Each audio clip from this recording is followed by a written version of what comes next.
जब इस bill pay चर्चा हो रही थी और मैं सदस्यों की भावनाओं को समझ रहा था, जनतंत्र का मूल उद्देश्य सिर्फ प्रतिनिधित्व नहीं होता है। जनतंत्र यदि सिर्फ मात्रात्मक होता तो जनतंत्र की जिस स्थिति में आज हम हैं वो स्थिति नहीं होती। जनतंत्र एक गुणात्मक व्यवस्था है, जिस व्यवस्था के अंतर्गत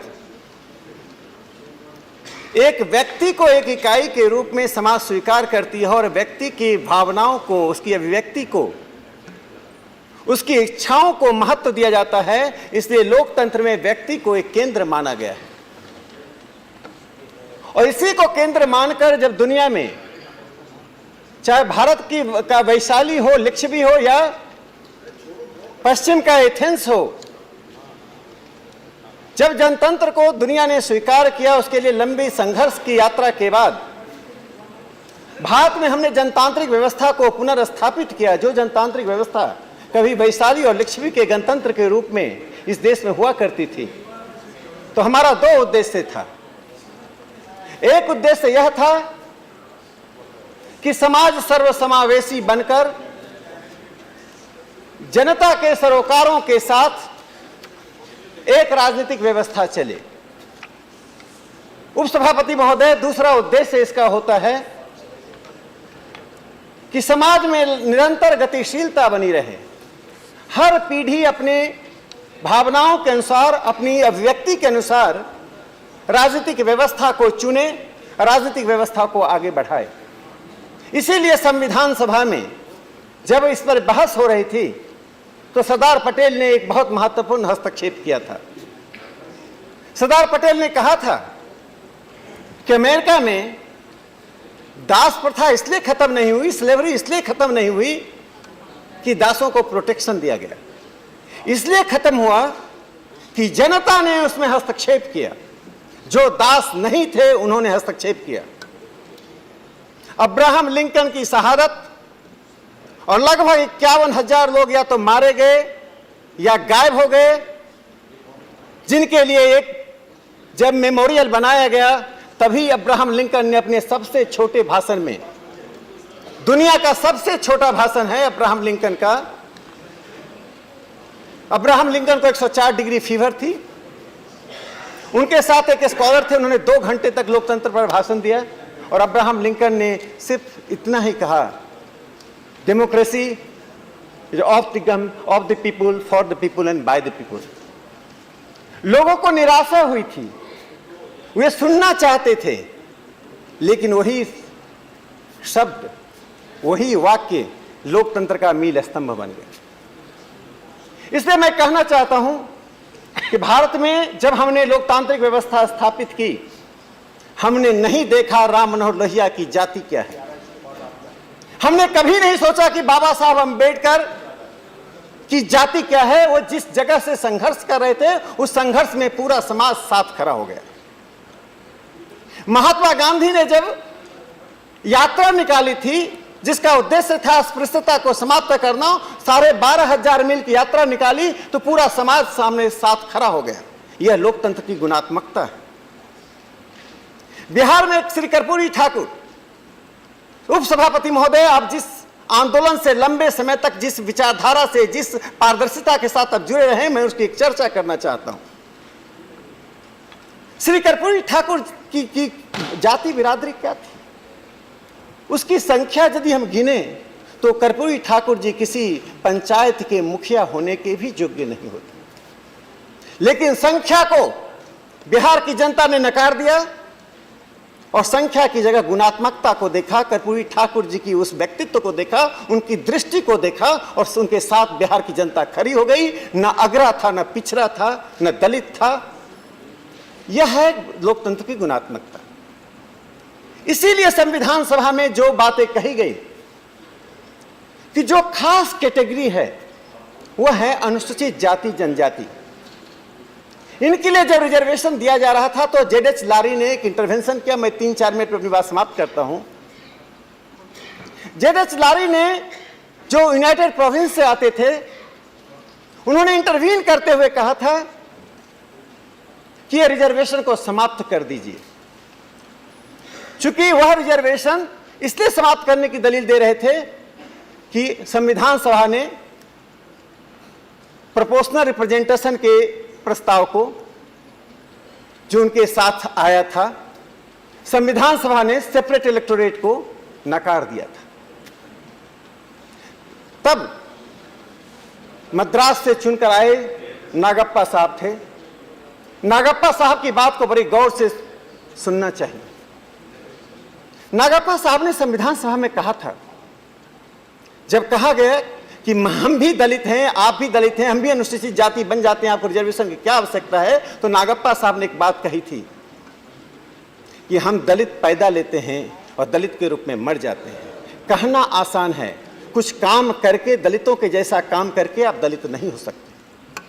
और संविधान सभा ने नागप्पा साहब की उस बात को स्वीकार करते हुए अनुसूचित जाति जनजाति को एक विशेष दर्जा देते हुए रिजर्वेशन इसलिए दिया कि समाज सर्वसमावेशी बने, हजारों साल से जिनके पर अत्याचार हुआ, अन्याय हुआ, उनको लोकतांत्रिक प्रक्रिया में हम शरीक करें, उनको एक विशेष परिस्थितियां दी। लेकिन लोकतंत्र काफी आगे बढ़ा। लोकतंत्र की एक खास वैशिष्ट्य है हिंदुस्तान में। मैं जिस प्रांत से आता हूं उस प्रांत में मधुलिमय जी आए और बांका से चुनाव लड़े। मधुलिमय जी का घर कहां था? चुनाव बांका से लड़ रहे थे। उनका धर्म और जाति क्या थी, बांका के लोगों ने नहीं पूछा। आचार्य जेबी कृपलानी सिंध के थे, मुजफ्फरपुर में शिक्षक थे, बांका से मुंगेर से चुनाव लड़े। जॉर्ज फर्नांडिस रहने वाले कहां के, धर्म जाति क्या है, चुनाव मुजफ्फरपुर से लड़े। उपसभापति महोदय, इस तरह की सैकड़ों घटनाएं इस हिंदुस्तान में हैं जो भारत के लोकतंत्र को एक सुदृढ़ लोकतंत्र के रूप में, एक पारदर्शी लोकतंत्र के रूप में प्रस्तुत करता है। जब जनता जगती है तो जाति, धर्म, संप्रदाय, क्षेत्र, भाषा से ऊपर उठकर मतदान करती है। इसको हमने 1977 में देखा, 1989 में देखा, 2014 में देखा, 2019 में देखा। इसलिए मैं कहना चाहता हूं, जिस दिन हमारे मन में भावना हो गई कि मैं जिस जाति का हूं उसी जाति का मैं प्रतिनिधित्व करता हूं, जिस जाति का हूं उसी जाति की मैं आवाज उठाता हूं, मैं लोकतांत्रिक कहलाने के लायक नहीं। मेरे मन में यदि अनुसूचित जाति जनजाति की एक वैशिष्ट, उनकी विशेष परिस्थिति के अतिरिक्त यदि मुझे किसी भी व्यक्ति की जाति जानने की उत्सुकता हो जाती है, उसके धर्म को जानने की उत्सुकता हो जाती है, तो मैं वास्तव में ना लोकतांत्रिक हूं ना पंथ निरपेक्ष हूं। तो लोकतंत्र तो समाज का एक आईना है। जैसा समाज है वैसा लोकतंत्र होगा।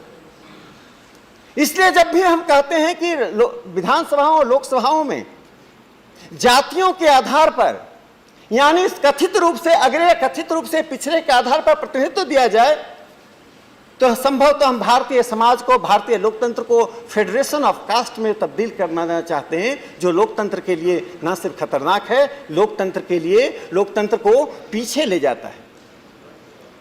इसलिए मैं सभापति महोदय, मैं कहना चाहता हूं कि आज आवश्यकता इस बात की है, देश में एक जनतांत्रिक प्रक्रिया को तेज किया जाए। लोकतंत्र सिर्फ चुनाव के आधार पर सुदृढ़ होता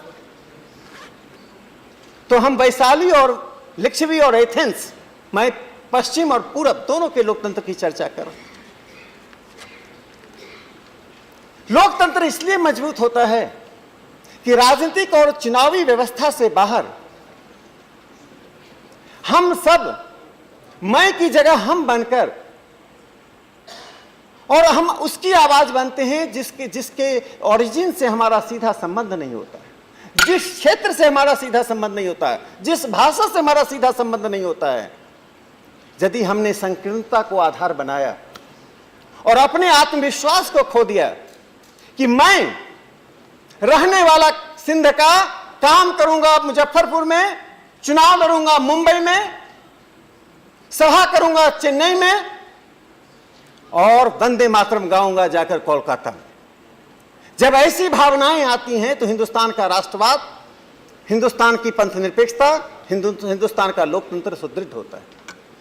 इसलिए मैं कहना चाहता हूं जो अमेंडमेंट लाने की कोशिश हुई है उसका एक ध्येय यह है कि रिप्रेजेंटेशन किसी खास वर्ग का नहीं है। हमारा लक्ष्य तो समरसता पे आधारित एक सर्वसमावेशी समाज बनाने का है। तो आगे हम लक्ष्य यह रखें कि आगे 10 साल बाद अगरा और पिछड़ा शब्द नहीं रहे। हम इस शब्दकोश को इंस्टीट्यूशनलाइज नहीं करना चाहते हैं, हम इस शब्द को अपने डिक्शनरी से बाहर कर देना चाहते हैं। और ये डिक्शनरी के प्रिंटिंग से नहीं होगा, ये हमारे मस्तिष्क के प्रिंटिंग से होगा कि हम चाहते क्या हैं।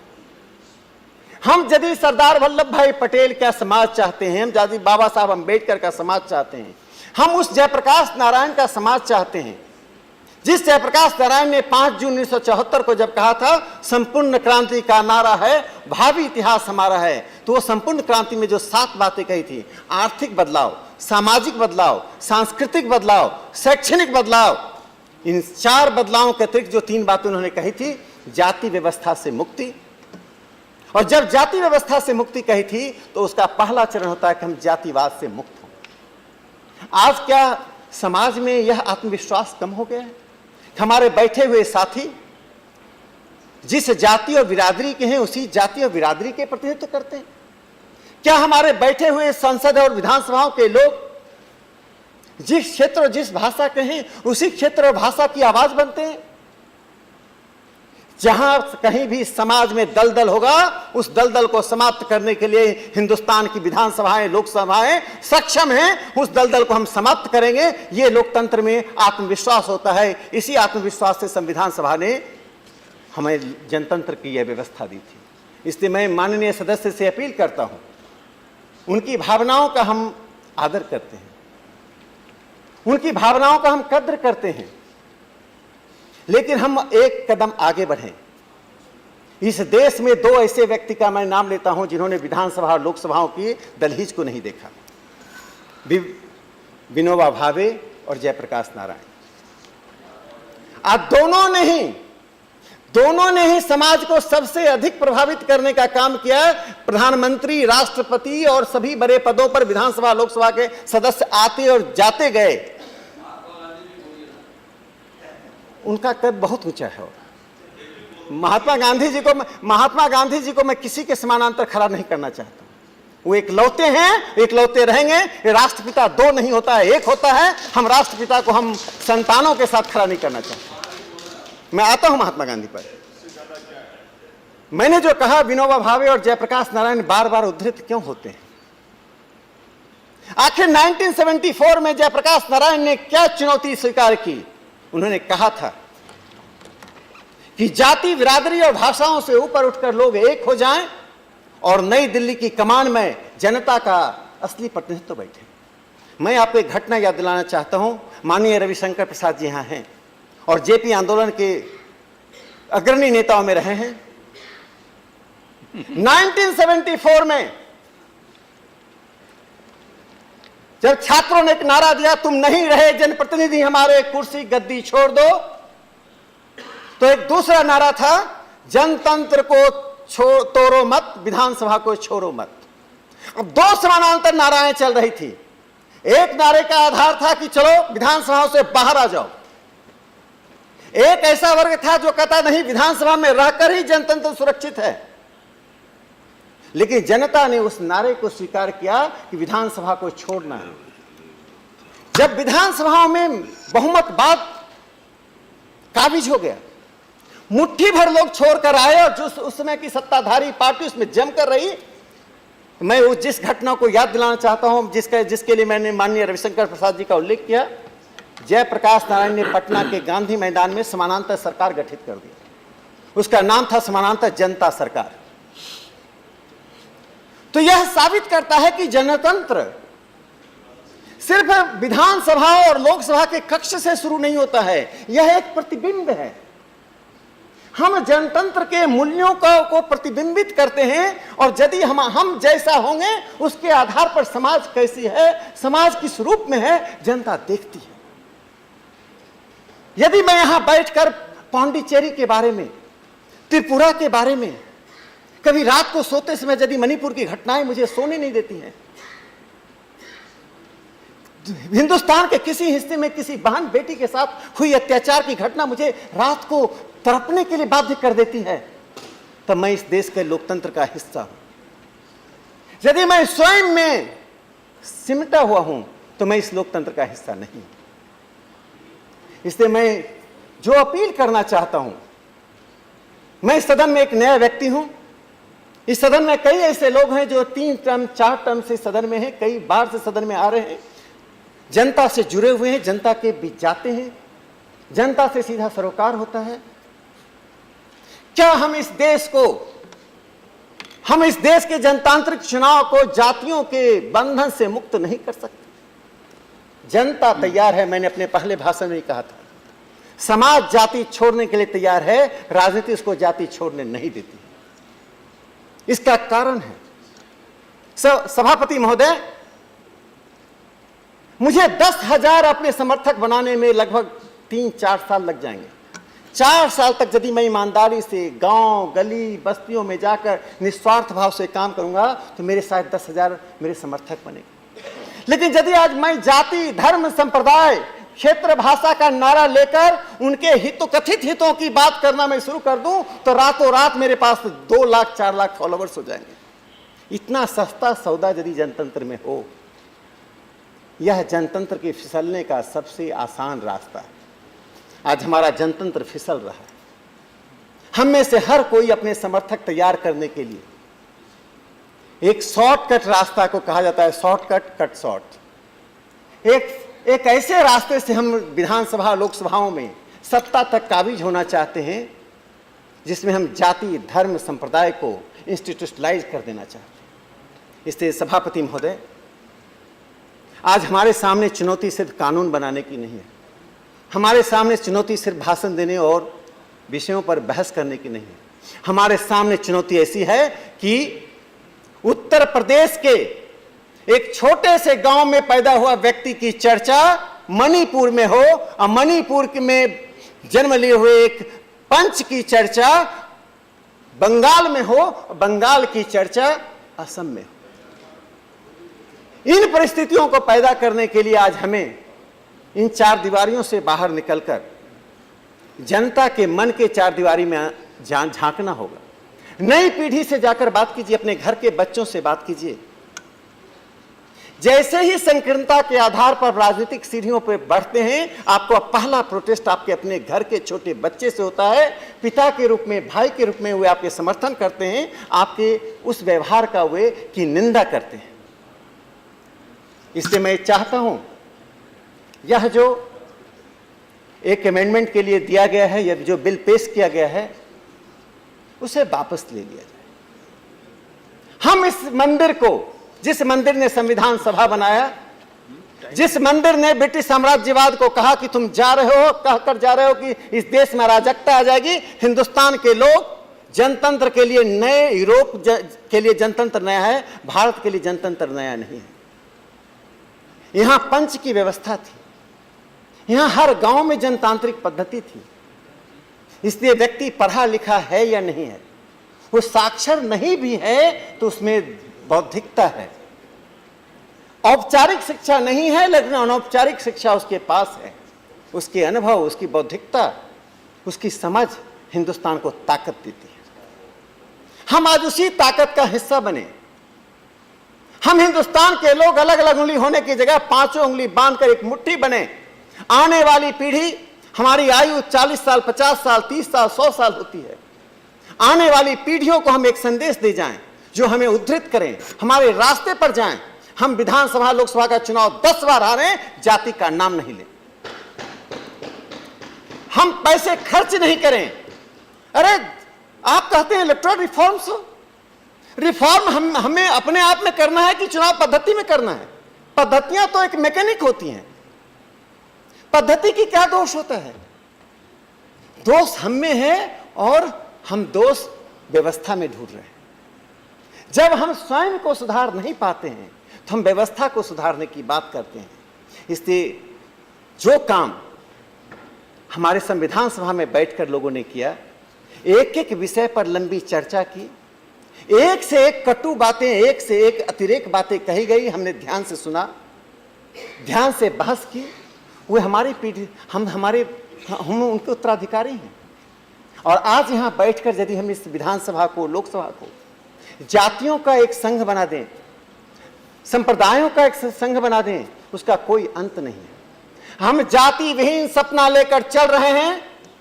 हिंदुस्तान में जाति विहीन सपना हकीकत में तब्दील होगा, पंथ निरपेक्षता मजबूत होगी, और वह इस तरह के निर्णयों से नहीं होगा, वह उस निर्णय से होगा कि हम जनता के लिए हैं, जनता के लिए जिएंगे।